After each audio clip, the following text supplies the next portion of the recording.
one. Always number one. DCGB 729 kHz. Enot sa Bareta. Enot sa Gabos. Alas 5:01.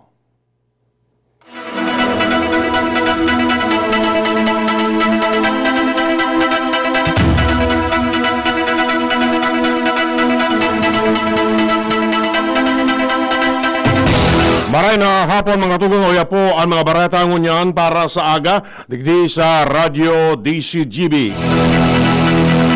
Mga baratang maruluwa sa aga sa mga dyaryo nasyonal. Enot sa PBN DCGB. Sa mga baratang ngunyan para sa aga. Inotuntan barata halid dyan sa luwas. Si Jimmy Nasalita. Jim, kamen. Sa primerong pagkakataon, maghuhuron an Masbate asin Pioduran kung sa inan agenda kung paano magkakaiguanin marhay na relasyon, solusyon an duwa sa mga panahonin pandemya asin kalamidad kung sa an nalalanitan kadabis na may mga stranded passengers ligdi sa Piercan Pioduran going Masbate ang nagsusuprer kan pag-asikaso asin problema kan mga taga Masbate iyo ang lokal na gobyerno kan Pioduran. Kailan kay ni nagkasundoan Masbate asin Pioduran na magkaiguanin na formal na paghuroron sa aga mismo duman sa Masbate kung saan ipapadara ni Mayor Alan Arandia iyo ang MDRRMO Chief si Sir Noel Ordoña ilalatag kay ni sa LGU asin PDRRMO Masbate lalo na kay Gobernador ko kung ano ang mga imurara pangangaipo kan Pioduran siring kan kuniguanin na bagyo dapat na magformular an Masbate ni na mga programa kung paano aasikasuhon pagabot sa pagkaon asin pag-istaran habang naipanin biyahe natural may partisipasyon man giraray digdi an LGU Pioduran. Win-win solution ang gustong mangyari mantang an sarupang problema ngunyan na may pandemya kunigwa ni na pag-stop ni na pag-akomodar o lockdown an arinman na munisipyo duman sa islang probinsya Masbate dapat advance paisihon an lokal na gobyerno kan Pioduran for a beer lockdown para dai matambakanin mga stranded passengers an Pioduran Port. Sa lakdang na ini na maghahampangan na ang mga opisyalis kan Pioduran asin Masbate positibo ang paglaom kan mga opisyalis kan Pioduran sa pamamayon ni Mayor Alan Arandia na magkakaiguanan nin positibong reaksyon asin solusyon manungod sa mga napipindyenteng mga problema kadabis na iguanin mga stranded passengers digdi sa Pioduran Port pan Pioduran Albay. Mga dagdag na barita, Jimmy Nasalita, DCGB News. Mientras tanto si Hans Galero may dagdag man na istorya. Hans, kamen. Na pinagtalaan ko tanang question hour sa laog kan sesyon regular kan Junta Provincial kan Albay manungod sa pag-aram kung ano ang estado kan pwedeng gibuhon o ibusol na resolusyon o kaya alakdang sa indang junta manungod sa pagtao ni na hazard pay asin man SRA sa gabos na mga empleyado kan o kaya health workers kan Kapitolyo Provincial kan Albay. Ini dahilan sa bakuman available ang mga resource person alagad si PHO o kaya Provincial Health Office OIC Dr. Estela Zainit na nag-aperesira sa ginibong sesyon regular. Ngunyan na pagkahapon kung sa iyang sinabi na sa ngunyan ang estado kang pinagbubuso na lakdang na ini dahil paninda maaraman kung pera talagaan kantidad kan benefisyong maitatao sa mga health workers sa lindong kan Kapitolyo Provincial kan Albay dahil sa madepende pa sinda sa DOH o CHDB ko tangan na maaraman kung pera talagaan pwede man na maka-avail kan siring na bagay. Sinabi ni Zenith na ang lakdang na ini tatao o mangyayari sa pagikan ni pinagbubusol na lakdang ni kinatawan Ziga kung sa intutugutan si Gobernador Al Francis Bichara na maglaog sa sarong Memorandum of Agreement kay bahan ang DOH CHD Bicol. Sinabi naman ni Ziga na ini may katuyuhan man na matabangan ang mga health workers sa probinsya ng Albay na nadidipisilan at sinagsasakripisyo ngunyan na panahon kan pandemya ang COVID-19. Dagdag na bareta, Hans Galero, DCGB.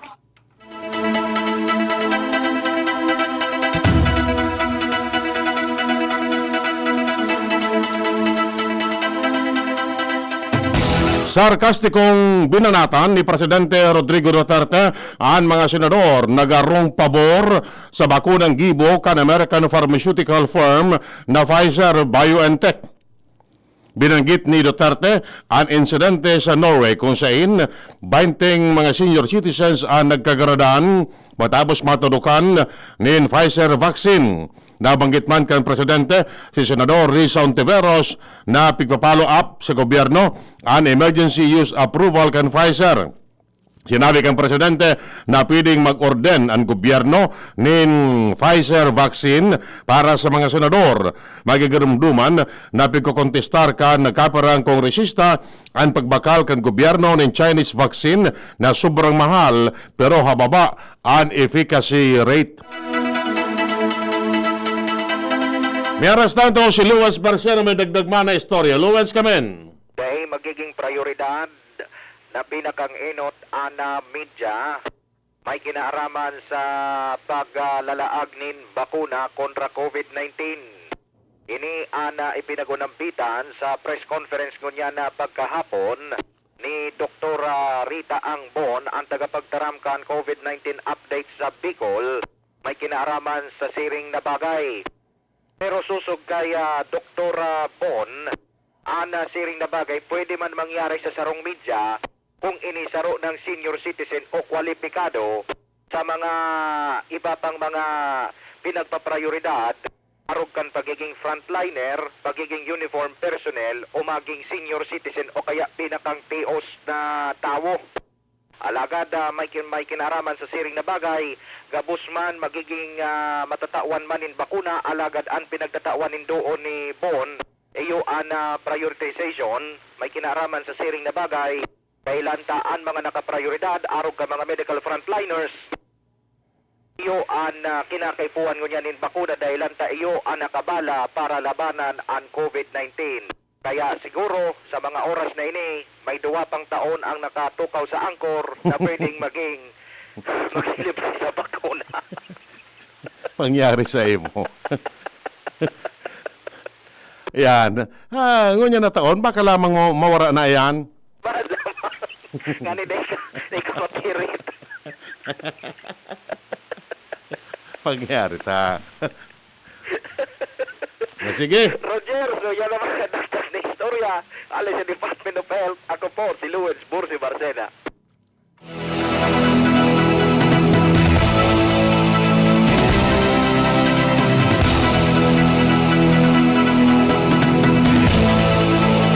May arestado tanawan ni doon ni Presidente Rodrigo Duterte na pwedeng ibiklad kan gobyerno ang eksaktong presyo kan COVID-19 vaccine. Siniguro ni Duterte na daing anomalya sa pagbakal ng bakuna. Paliwanag kan Presidente na may eksistidong non-disclosure agreement lalo na sa preliminary contract na pinirmahan kan gobyerno sa mga vaccine manufacturers. Halin na niya ang pigigibo ang pagpirma kan na confidentiality clause sa supply agreement. Dagdag pa kang Presidente na dahil pwedeng ibiklad ang presyo kan bakuna lalo na tamay nakikipagnegosasyon man ang manufacturer sa iba pang mga nasyon na gustong magbakalman ng vaccine supply. Magiging pinalsa na ang vaccine supply deal pag na-review na asin inaprobara na niya asin ni Finance Secretary Carlos Dominguez ang proposal. Asigurasyon man ni Vaccine Czar Carlito Galvez na malinig ang vaccine supply negotiation asin daing mancha nin anuman na korupsyon. Kay po na respeto kan gobyerno ang kasunduan dalanta kung daing mawawaran ang integridad asin kredibilidad ninda sa mga drug manufacturer asin posibleng magresulta sa dailugod nin vaccine supply deal.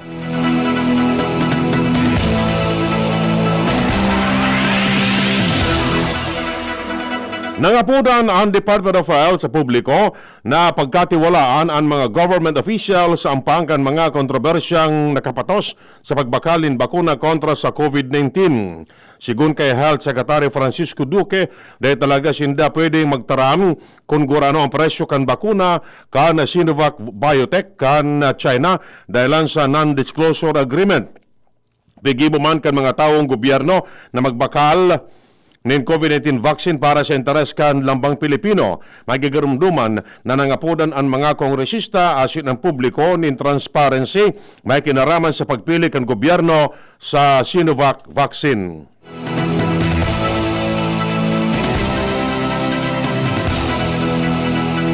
Mientras tanto, mga ngaipon, gobyerno ng third-party logistic provider para sa cold storage kan COVID-19 vaccine poon sa Agosto. Sigun kay Health Secretary Francisco Duque na ang presenting available facility kaya sanang mag-akomodar ng COVID-19 vaccine na maabot sa nasyon sagkod sa Hulyo.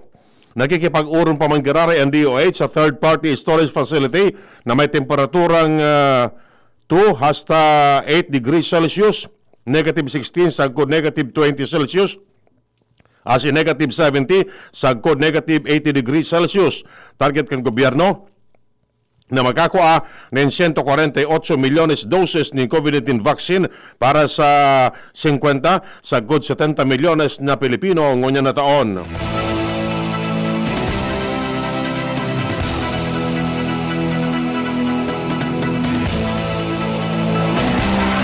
Tinawa ninduo ni Presidente Rodrigo Duterte na dalan sa law of supply and demand ang rason kung nata naudyan ang Pilipinas sa supply ng bakuna kontra sa COVID-19.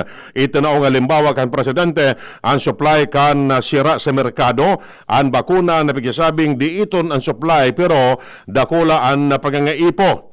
Yan ang sinabi kan Presidente bilang kasimbagan sa mga kritiko mananangod sa pagiging hudyan kan Pilipinas sa pagkua o pagpidir ng supply ng bakuna hali sa mga manufacturer. Dagdag pa kan Presidente na prioridad na tawanin bakuna ang mga manufacturer, ang mga mayaman na nasyon, asin ang mga nasasakupan kini.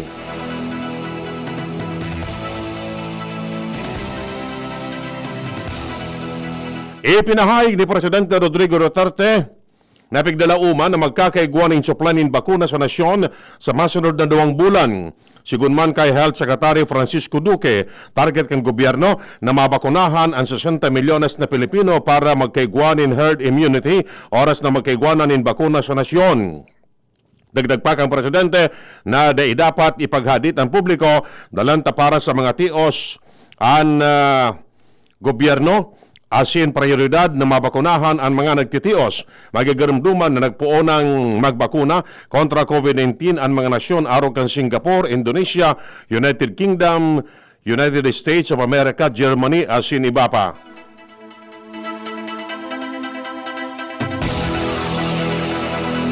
Pigahandaan na kan Philippine Red Cross ang posibleng pagkukondukta ng volume testing matapos na makapag-restro sa nasyon ng bagong variant kan COVID-19 na pigkukonsiderar na mas madaling nakakaulakit. Sinabi kan PRC na nagkukondukta na sindanin contact tracing sa kabos ng mga pasaherong nakasalak kan individual na nagpositibo sa nasabing virus. Mantang 2 na pasahero na nakasabay kan pasyente ang nagpositibo sa COVID-19 asin sa ngunyan ipinadara na sa Philippine Genome Center ang mga swab na kinuha sa inda para sa karagdagan na testing. Katakod kani, sinabi man ni Senador Richard Gordon, pamayo kan Philippine Red Cross, na in kaso tugutan na sinda, gamiton kan Philippine Red Cross ang saliva test para maging mas marikas asin mas dakol ang maiperarom sa testing sa mga pasaherong nakalaog asin paluluwa sa nasyon. Sigun man kay PRC Molecular Laboratory Head, Dr. Pauline Obial, na target indangon yan na paabuton sa 50,000 na test ang magigibo sa laog ni Sarong Aldao. Sa ngunyan, nasa 13 ng molecular laboratory ang binukasan kan Red Cross sa bilog na nasyon asin uminabot naman sa kabilugan na 1,000 o kaya 1.6 million na individual ang sendang ipinararom sa COVID-19 testing.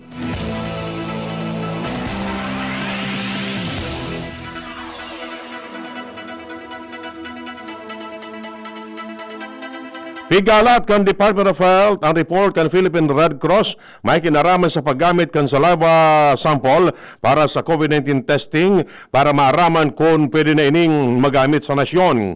Sigun kay Health Undersecretary Maria Rosario Vergere na naghagad ang PRC ng karagdagan na panahon. Sinabi niyang gigibong pang pinahal kan PRC ang analysis pigdalauman na ipapresentar kan PRC ang sinang report sa laboratory expert panel. Asin pag-akseptable ang resulta kan pag-aadal, isusumita rin sa Health Technology Assessment Council na yuman ang magibo ni rekomendasyon. Dapat aprobaran man kan Food and Drug Administration ang saliva test kits. Pag naaprobara na, asin natawan in validation halin sa gobyerno ang pag-aadal, pwede na ining gamiton.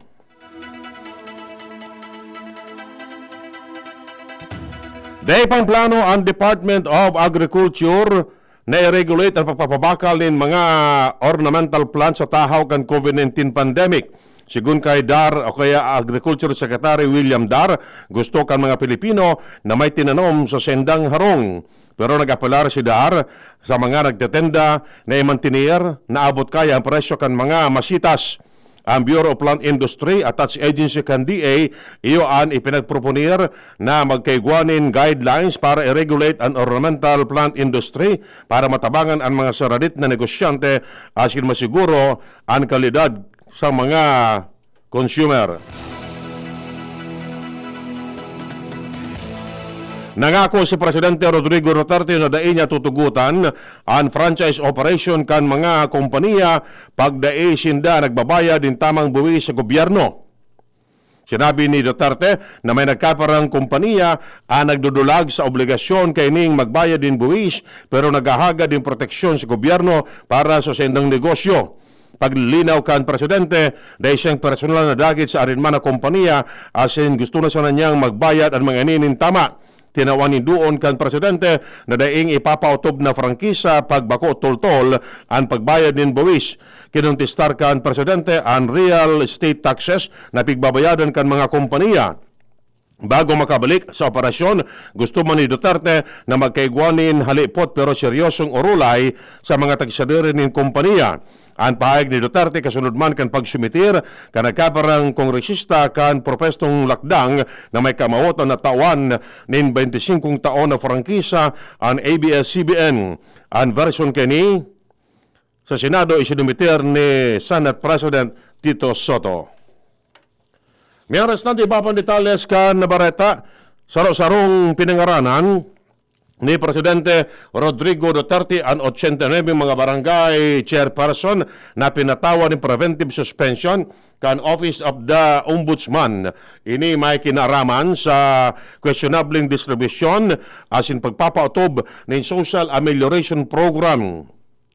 Tinawan ni doon ni Duterte na ang kwartang i-distribute para sa mga nagtitios. Nakiuron man ang Presidente kay Ombudsman Samuel Martires na tangkason sa pwesto ang mga ini pag napatunayan na involto sa corruption. Siguraran na nagpatanid ang Presidente sa mga local government official na dai ma-involto sa corruption dalanta may kakahampangon ining penalidad hali sa gobyerno.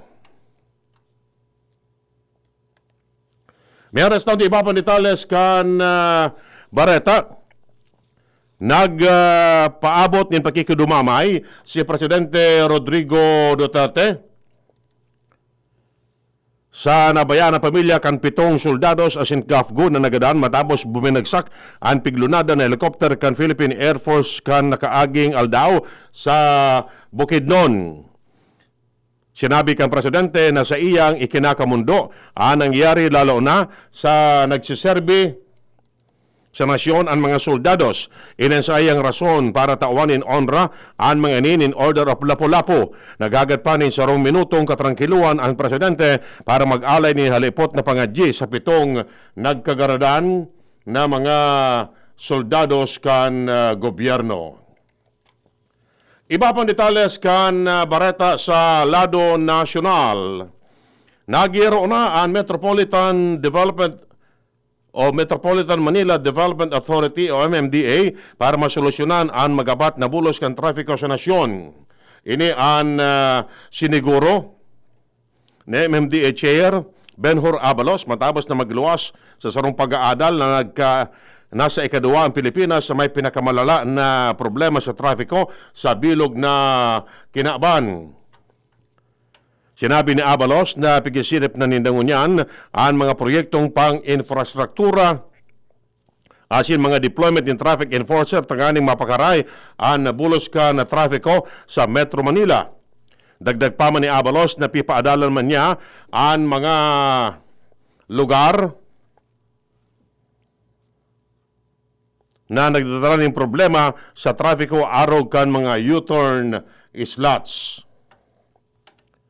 Mientras tanto, target kan Board of Investments na maabot ang 1.2 trillion pesos na kantidad nin investment ngunya na taon. Sigun kay Trade Undersecretary asin BOI Managing Head Severino Rodolfo na plano nindang lampasan ang pinakahalangkaw na record kan 2019 na uminabot nin 1.1 trillion pesos na pag-araman na nagbaba nin maabot sa 10% ang narestro kan nakaaging taon dalan sa epekto kan COVID-19. Naampang sa peligro nin matinding pagbagsak kan moral ang bilog na Kinaban. Ini ang patanid ni WHO Director General Tedros Ghebreyesus sa nagpapadagos na pagkontrol nin mga mayayaman na nasyon sa supply nin mga bakuna kontra sa COVID-19. Sa ayong sinabi na dahilan sa ipinapailing na attitude kan mga mayayaman na nasyon na mamugtak sa alanganin na ang pangako na pagkakaigwanin na pantay na akses sa bakuna kontra sa COVID-19 kan lambang nasyon. Binatikos man niya ang mga vaccine manufacturer kung saan pigbubukod sana kan mga ini ang regulatory approval kan mga mayayaman na nasyon imbis na magsumiter kan sendang dato sa WHO para maaprobaran ang paggamit kani sa bilog na Kinaban. Sinabi ni Tedros na uminabot na sa 39 milyon na doses nin bakuna kontra sa COVID-19 ang naitudok na sa may 49 mayayaman na nasyon mantang nasa 22 o 25 doses na ang saro sa pinakang tios na nasyon. Meron na iba pang detalles kan Bareta. Hinagad ni Senate Minority Leader Franklin Drilon na iluwas sa publiko ang term sheet o inisyal na kasunduan para sa pagbakal nin COVID-19 vaccine sa Sinovac at siniba pang vaccine manufacturer. Paliwanag ni Drilon, obligasyon ni Vaccine SAR Carlito Galvez na ipaaram sa publiko ang term sheet na naglalaman kan volume o bilang kan asim presyo kan bakunang babakalon kan gobyerno kay Rebana ang petsa kan delivery. Sigun kay Drilon, may right to information ang publiko na nakapalaman sa Constitution as sinsusugman sa mga naging desisyon kan Korte Suprema. Tinawan ni Dun ni Drilon na public fund ang gagamiton sa pagbakal ng bakuna kaya dapat maaraman kang publiko ang katotohanan as gabos na detalye mananang digding. Itanong halimbawa ni Drilon na dai magtitiwala ang mga namamanuan sa pagpapabakuna kung dai magiging transparent o silag ang mga magakanigong opisyales kan gobyerno.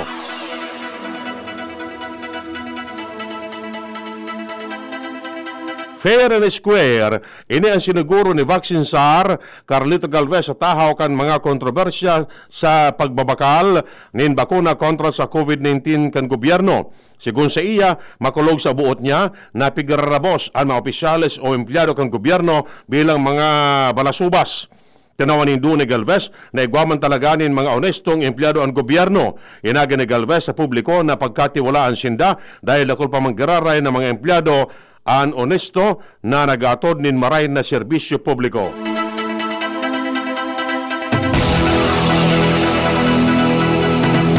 Bigadala na kan Department of Health ang posibleng house-to-house para sa pagbakuna kan COVID-19 vaccine.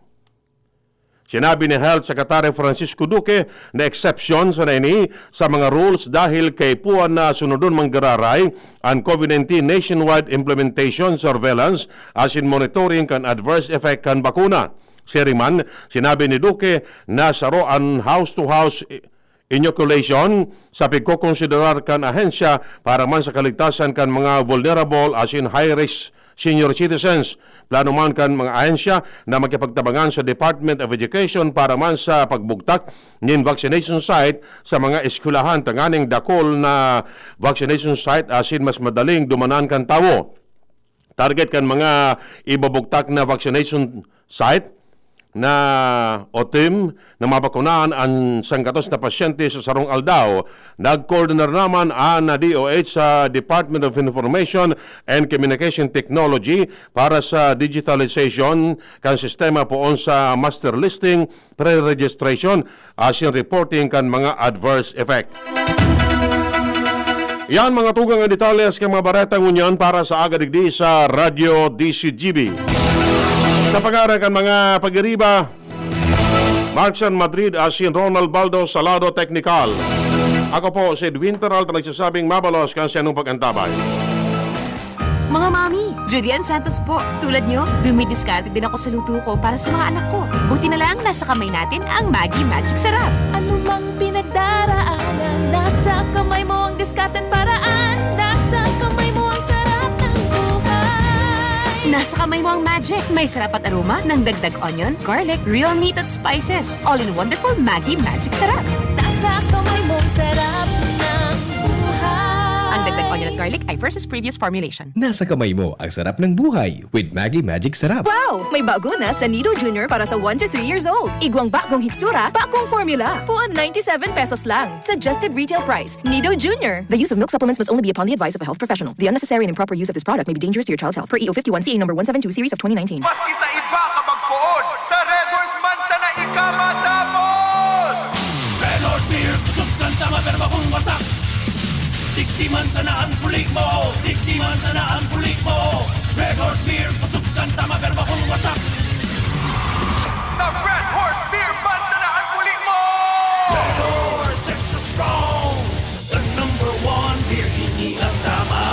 Drink responsibly. Palamig ka muna, Dre. Bili na ng Red Horse Beer sa inyong mga suking tindahan. Lakas ng tama pero di wasak. Drink responsibly. Diretsahan na. Gaano katibay ba dapat ang anak mo? Sakto lang? Dapat 100%.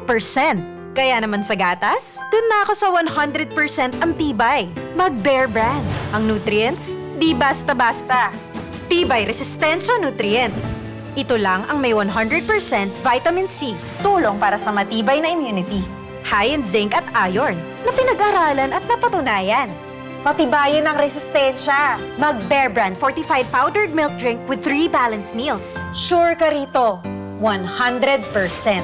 Tibay Resistensya Nutrients refers to 100% vitamin C, iron, and zinc based on Rennie, 46 years old with 3 balanced meals a day. This product is not suited for infant feeding and is not a breast milk substitute. Hugasan, 20 seconds dapat, 12 seconds, 4 seconds, 3, 2, 1, clean na! Yay!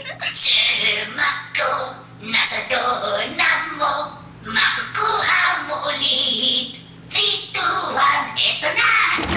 Kahit kahuhugas lang, pwede ka uli makapulot ng germs. Kaya Safeguard na. May up to 24-hour germ protection ang Safeguard with InfiniShield. Basta Safeguard, safe. Just na lang ang Bear Brand swak? Oo! Pero ang tibay, di nang bago! I got my tibay! Just na lang!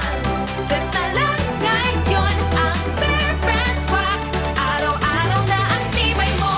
Just na lang ang Bear Brand swak. Araw-arawin mo ang tibay. I got my tibay! Just na lang ngayon ang Bear Brand swak. Bear Brand Swak. 100% vitamin C, iron, and zinc sa halagang Just pesos na lang mga moms! Bear Brand Swak. Just pesos lang. Tibay refers to 100% vitamin C, iron, and zinc together with 3 balanced meals a day. 10 pesos is the suggested promo price. Promo runs from January 1, 2021 to March 31, 2021. Per DOH FDA CFR or permit number 1118 series of 2020. This product is not suited for infant feeding and is not a breast milk substitute. Nestogen 3. Para kay chikiting 1 to 3 years old. May 1.8 kilogram big pack. Good for 56 servings sa halagang 13.93 pesos SRP per glass. Available in supermarkets and drugstores nationwide. Nestogen 3. The use of milk supplements must only be upon the advice of health professionals. The unnecessary and improper use of this product may be dangerous to your child's health. Radyo Balagon ka ito DCGB Ngunyan, ang nainot, pirming nanginginutan. Always number one. Always number one. DCGB, 729 kHz. Enot sa Bareta, Enot sa Gabos. Kalusugan at bayanihan. Makinig para sa mabuting kalusugan. Makinig para umasenso kasama si Doc Joey Bitito. Alamin ang mga benepisyo ng iba't ibang food supplement galing sa Amerika sa programang Kalusugan at Bayanihan. Ang programang ito ay magbibigay sa atin ng tsansa na magnegosyo gamit ang produktong herbal. Kalusugan at Bayanihan. Mapapakinggan sa araw ng Lunes, Martes, Huwebes, Biyernes, Sabado at Linggo. Mapapakinggan sa oras na alas 5:30 ng hapon. Tuwing Linggo, mapapakinggan alas 9:30 ng umaga.